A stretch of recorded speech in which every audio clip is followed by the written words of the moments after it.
ICDS Jhalod ઘટક 1 ખાતે લાભાર્થી લાભથી વંચિત ના રહે તે બાબતને ધ્યાનમાં લઈ આધાર કાર્ડ કામગીરી હાથ ધરવામાં આવી।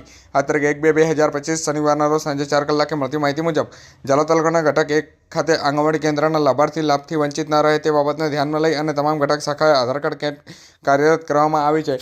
હાલ જે જિલ્લામાં કહી શકાય કે આધાર કાર્ડને લઈને કેન્દ્રો ઓછા હોવાના કારણે લાભાર્થીઓને લાભ જે આધાર કાર્ડ અરજદારો હોય છે તેઓને વારંવાર મુશ્કેલી વેઠવી પડતી હોય છે। સવારે જે એક દ્રશ્યો સર્જાયા હતા દાહોદ મુકામે જે આધાર કાર્ડને અપગ્રેડેશન અને આધાર કાર્ડ નવા કઢાવવા માટે પોસ્ટ ઓફિસ ખાતે રાત્રિથી લોકો જેઓ કે કડકડતી ઠંડીમાં સૂતા હોય તેવા પણ દ્રશ્ય જોવા મળ્યા હતા। તેને તમામ બાબતોને ધ્યાનમાં રાખી અને આઈસીડીએસ ઘટક 1 ખાતે આધાર ઓપરેટર દ્વારા આધાર કાર્ડ કાઢવાની અને અપગ્રેડેશન કરવાની કામગીરી કરવામાં આવી હતી। મોટી સંખ્યામાં બાળકો તેમજ સગર્ભા અને ધાત્રી માતાઓ એટલે કે આઈસીડીએસના જે લાભાર્થીઓ છે તેઓ લાભથી વંચિત ના રહે તે માટે તે તમામ બાબતોને ધ્યાનમાં રાખી અને અત્યારે આધાર કાર્ડ અપગ્રેડ અને નવા આધાર કાર્ડ કરવાની કામગીરી હાથ ધરવામાં આવી રહી છે।